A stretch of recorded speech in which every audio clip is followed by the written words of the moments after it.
বিসমিল্লাহির রহমানির রহিম। প্রিয় শিক্ষার্থীবৃন্দ, আজকের ক্লাসে সবাইকে স্বাগত জানাচ্ছি। আজকে আমরা আলোচনা করব বাংলা দ্বিতীয় পত্র থেকে সন্ধি।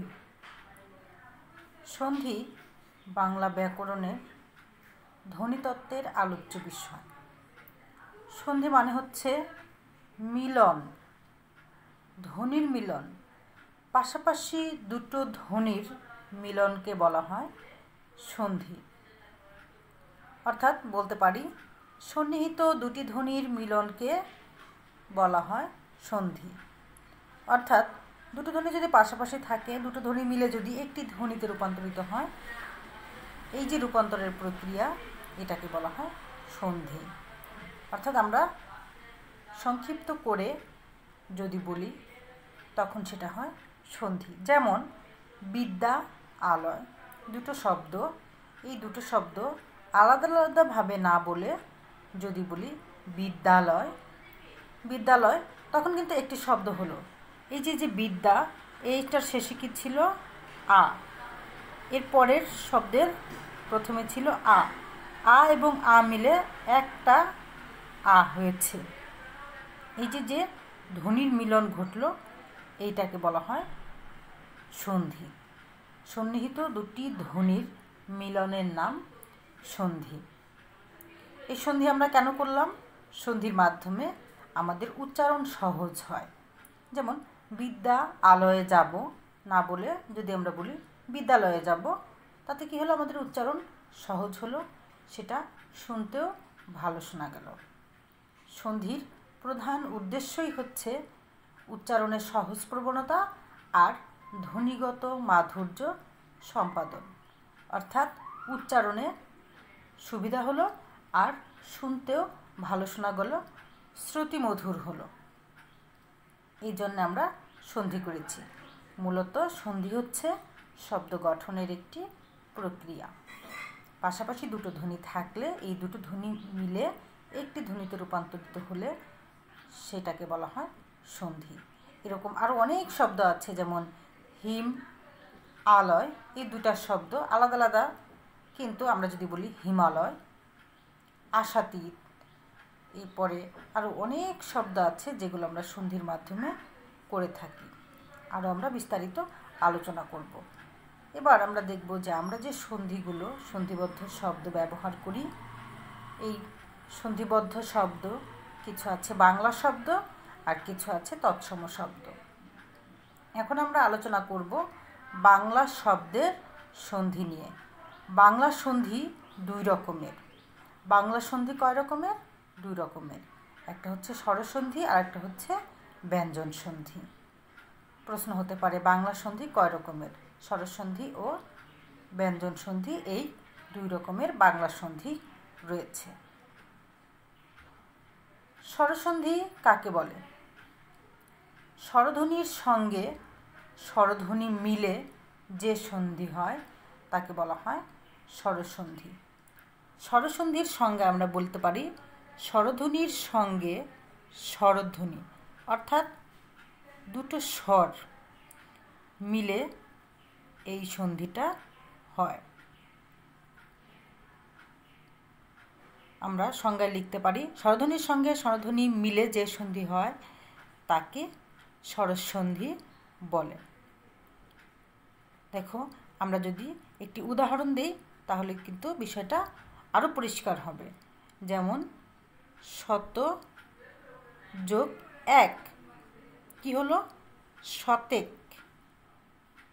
এখানে শত তর শেষে অ উচ্চারিত হয়েছে, এরপরে একের এ, অ এবং এ মিলে কি হয়েছে? এ। অর্থাৎ অ হচ্ছে স্বরধ্বনি, এও হচ্ছে স্বরধ্বনি। আমরা সংজ্ঞায় বলেছিলাম স্বরধ্বনির সঙ্গে স্বরধ্বনি মিলে যে সন্ধি হয় তাকে স্বরসন্ধি বলে। তাহলে পাশাপাশি দুটো স্বর ছিল, এই দুটো স্বর মিলে একটি স্বর হলো, এই জন্য এটাকে বলা হয় স্বরসন্ধি। রূপালী, রূপা যোগ আলী, রূপা যোগ আলী সমান সমান রূপালী। এই শব্দের সন্ধিতে আমরা দেখি এই যে রূপার শেষে আ আছে আর আলীর আ মিলে কি হয়েছে? আ, মাঝখানের এই আটা হয়েছে, তাহলে স্বরধ্বনি আ আ মিলে আ হয়েছে, এটাও কিন্তু স্বরসন্ধি। আবার হতে পারে মিথ্যুক, মিথ্যা যোগ উক, মিথ্যুক, এখানে কিন্তু আবার খেয়াল করো, মিথ্যা যোগ উক সমান সমান মিথ্যুক। এখানে কি ঘটলো, এখানে মিথ্যা শেষে কি আছে, আ আছে, আর তারপরের প্রথম শব্দের শেষ স্বর দ্বিতীয় শব্দের প্রথম স্বর মিলে এখানে কিন্তু উ হয়েছে, উ বা উকার। এটাও স্বরধ্বনি, এটাও স্বরধ্বনি, স্বরধ্বনির সাথে স্বরধ্বনি মিলে হয়েছে স্বরধ্বনি। এটা হচ্ছে স্বরসন্ধির উদাহরণ। আর হতে পারে 20+1 কুড়িক, এইভাবে স্বরধ্বনির সঙ্গে স্বরধ্বনির মিলনে গঠিত হয় স্বরসন্ধি। এরপরে আসি আমরা ব্যঞ্জন সন্ধি। ব্যঞ্জন সন্ধি কাকে বলে তোমরা খেয়াল করো, আমরা স্বরসন্ধিতে দেখেছি স্বরধ্বনির সঙ্গে স্বরধ্বনি মিলে হয় স্বরসন্ধি। ব্যঞ্জন ধ্বনিতে আমরা দেখব স্বরধ্বনির সাথে ব্যঞ্জন ধ্বনি মিলে, সংক্ষিপ্ত লিখছি, স্বরধ্বনির সাথে ব্যঞ্জন ধ্বনি, ব্যঞ্জন ধ্বনির সাথে স্বরধ্বনি, আবার ব্যঞ্জনের সাথে ব্যঞ্জন ধ্বনি মিলে ব্যঞ্জন সন্ধি হয়। তিনভাবে ব্যঞ্জন সন্ধি গঠিত হতে পারে। কখনো স্বরধ্বনির সাথে ব্যঞ্জন ধ্বনি মিলে ব্যঞ্জন সন্ধি, ব্যঞ্জন ধ্বনির সাথে স্বরধ্বনি মিলে ব্যঞ্জন সন্ধি, ব্যঞ্জন ধ্বনির সাথে ব্যঞ্জন ধ্বনি মিলেও ব্যঞ্জন সন্ধি হতে পারে। যেমন আমরা যদি বলি স্বরসন্ধির স্বরধ্বনি আর ব্যঞ্জন ধ্বনি, যেমন কথা যোগ ছলে, কথার ছলে, এখানে কথা শেষে আ আছে আর ছলে ছ, আ প্লাস ছ, আর স্বরধ্বনির সাথে ছ ব্যঞ্জন ধ্বনি মিলে হয়েছে চয় ছ। অর্থাৎ আমরা কিন্তু বলেছিলাম স্বরধ্বনির সাথে ব্যঞ্জন ধ্বনি মিলে এই ব্যঞ্জন সন্ধিটা হয়। আবার দেখো দিক যোগ অন্ত, দিগন্ত, এখানে দিক শেষে ক আছে ব্যঞ্জন ধ্বনি, তার সাথে অ স্বরধ্বনি, ব্যঞ্জন এবং স্বর মিলে হয়েছে ব্যঞ্জন সন্ধি, ক এবং অ মিলে হয়েছে গ। এরপরে উৎ যোগ ছেদ, উচ্ছেদ, উৎ, এখানে ত হসন্ত বা খণ্ডত প্লাস ছ, ছেদ ছ, দুটো কিন্তু ব্যঞ্জন, ব্যঞ্জন এবং ব্যঞ্জনে মিলে হয়েছে চয় ছ, এটাও কিন্তু ব্যঞ্জন সন্ধির উদাহরণ। তাহলে ব্যঞ্জন সন্ধির সংজ্ঞায় কিন্তু আমরা বলেছিলাম স্বরধ্বনির সাথে ব্যঞ্জন ধ্বনি, ব্যঞ্জন ধ্বনির সাথে স্বরধ্বনি এবং ব্যঞ্জন ধ্বনির সাথে ব্যঞ্জন ধ্বনি মিলিত হয়ে যে সন্ধি হয় তাকে ব্যঞ্জন সন্ধি বলে। এই ব্যঞ্জন সন্ধি মূলত অ্যাসিমিলেশন বা সমীভবনের নিয়মেই হয়ে থাকে। তোমাদের অনেক সময় প্রশ্ন হতে পারে ব্যঞ্জন সন্ধি কোন নিয়মে হয়ে থাকে? সমীভবন, ধ্বনি পরিবর্তনে আমরা কিন্তু দেখেছিলাম সমীভবন কি। সমীভবন মানে হচ্ছে দুটো ভিন্ন ধ্বনি একই ধ্বনিতে রূপান্তরিত হয়। এইভাবে আমরা ব্যঞ্জন সন্ধি করে থাকি। এছাড়া এই স্বরসন্ধি, ব্যঞ্জন সন্ধি কিভাবে হয় তার অনেকগুলো নিয়ম আছে, এগুলো নিয়েও আমরা আলোচনা করব। আমরা দেখলাম বাংলা সন্ধি 2 রকমের, আবার তৎসম শব্দের সন্ধি কিন্তু 3 রকমের।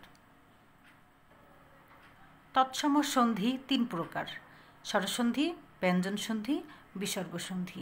আমরা দেখেছি বাংলা সন্ধি, বাংলা শব্দের সন্ধি 2 প্রকার ছিল, সেগুলো ছিল স্বরসন্ধি এবং ব্যঞ্জন সন্ধি। এবার আমরা দেখব তৎসম শব্দের সন্ধি 3 প্রকার: স্বরসন্ধি, ব্যঞ্জন সন্ধি আর বিসর্গ সন্ধি। স্বরসন্ধি কাকে বলে? স্বরধ্বনির সঙ্গে স্বরধ্বনি মিলনে স্বরসন্ধি হয়, আমরা আলোচনা করেছি। ব্যঞ্জন সন্ধি স্বরে ব্যঞ্জনে, ব্যঞ্জনে স্বরে, ব্যঞ্জনে ব্যঞ্জনে মিলে হয় ব্যঞ্জন সন্ধি। বিসর্গ সন্ধি, বিসর্গ সন্ধি হচ্ছে বিসর্গের সাথে স্বরে মিলনে অথবা বিসর্গের সঙ্গে ব্যঞ্জনে মিলনে বিসর্গ সন্ধি হয়। যেমন তত যোগ অধিক, ততোধিক, তত বিসর্গ তার সাথে স্বরধ্বনি অ মিলে হয়েছে ও, এটা কিন্তু বিসর্গ সন্ধি। অর্থাৎ বিসর্গের সাথে স্বরধ্বনি অথবা ব্যঞ্জনধ্বনির মিলনে যে সন্ধি হয় তাকে বলা হয় বিসর্গ সন্ধি। এখানে বিসর্গের সাথে ব্যঞ্জনধ্বনি ঢ মিলে হয়েছে রেফ, অন্তর্ধান, অন্ত যোগ ধান, অন্তর্ধান। তাহলে আমরা দেখলাম বিসর্গ সন্ধি হচ্ছে বিসর্গের সাথে স্বরধ্বনি কিংবা ব্যঞ্জনধ্বনির মিলনে যে সন্ধি হয় তাকে বিসর্গ সন্ধি বলে। এই বিসর্গ আবার দুই প্রকার। বিসর্গকে দুই ভাগে ভাগ করা যায়। একটা হচ্ছে রজাত বিসর্গ, রজাত বিসর্গ, আর হচ্ছে স্বজাত বিসর্গ। অর্থাৎ আমরা সন্ধির নিয়মে যদি দেখি তাহলে বিসর্গর স্থলে যদি র আসে তখন সেটাকে বলা হয় রজাত বিসর্গ। যেমন অন্ত যোগ ধান আমরা বলেছিলাম, এখানে বিসর্গের পরিবর্তে কি এসেছে? রেফ। এই জন্যে এটাকে বলা হয় রজাত বিসর্গ। অর্থাৎ র স্থানে বা বিসর্গ স্থানে র হলে তখন সেটাকে বলা হয় রজাত বিসর্গ, অথবা র স্থানে যে বিসর্গ হয় তাকে বলা হয় রজাত বিসর্গ। অন্তর্ধান এটাকে যদি আমরা সন্ধি বিচ্ছেদ করি তাহলে আমরা কি পাবো? অন্ত যোগ ধান। অর্থাৎ এই যে রেফের পরিবর্তে কিন্তু বিসর্গটা হয়েছে। আবার অন্যভাবে বলা যায় বিসর্গ স্থলে র আসলে তখন সেটাকে বলা হয় রজাত বিসর্গ। আবার বিসর্গ স্থলে যদি স আসে তখন সেটাকে বলা হয় স্বজাত বিসর্গ। যেমন পুরো যোগ কার সমান সমান পুরস্কার। এখানে কি দেখা গেল? এখানে বিসর্গ যোগ ক সমান সমান এখানে কিন্তু দন্ত স এসেছে, অর্থাৎ বিসর্গ স্থলে দন্ত স এসেছে। এটাকে বলা হয় স্বজাত বিসর্গ। তাহলে আমরা দেখলাম এরকম আরও অনেক উদাহরণ আছে বিসর্গ সন্ধির। সেখানে আমরা যদি সন্ধি বিচ্ছেদ করি তাহলে সেখানে যদি দেখা যায় বিসর্গ বা বিসর্গ স্থলে স আসলে তখন সেটা হচ্ছে স্বজাত বিসর্গ, আর বিসর্গ স্থলে যদি র আসে তখন সেটা হচ্ছে রজাত বিসর্গ। এইভাবে আমরা সন্ধি বিচ্ছেদ করে থাকি। মোটামুটি সন্ধি বিচ্ছেদ সম্পর্কে একটি ধারণা পেলাম। এছাড়া সন্ধি বিচ্ছেদের কতগুলো নিয়ম আছে, আগামী ক্লাসে আমরা সন্ধি বিচ্ছেদের নিয়মগুলো নিয়ে আলোচনা করব। তাহলে আজকে আমরা জানতে পারলাম সন্ধি কী, সন্ধির উদ্দেশ্য কী, সন্ধির প্রকারভেদ। সন্ধির প্রকারভেদের মধ্যে রয়েছে বাংলা শব্দের সন্ধি আর তৎসম শব্দের সন্ধি। তৎসম শব্দ হচ্ছে সংস্কৃত ভাষার শব্দ। এই তৎসম শব্দের যে ব্যবহার আমাদের বাংলায় রয়েছে এগুলোর সন্ধি 3 প্রকার হয়ে থাকে। তোমাদের অনেক সময় প্রশ্ন আসে তৎসম সন্ধি কত প্রকার, অথবা বিসর্গ সন্ধি কাকে বলে, স্বরধ্বনি কিংবা ব্যঞ্জনধ্বনি মিলে যে সন্ধি হয় তাকে বলা হয় কোন প্রকার সন্ধি। এইভাবে ছোট ছোট প্রশ্নের মাধ্যমে আমরা আজকের আলোচনাটি জানলাম। আশা করি এইটা সম্পর্কে, সন্ধির সম্পর্কে প্রাথমিক ধারণা হলো। আগামী ক্লাসে আমরা সন্ধির নিয়ম, ব্যতিক্রম সব কিছু নিয়ে আলোচনা করব। সে পর্যন্ত সবাই ভালো থাকো, সুস্থ থাকো। আল্লাহ হাফেজ।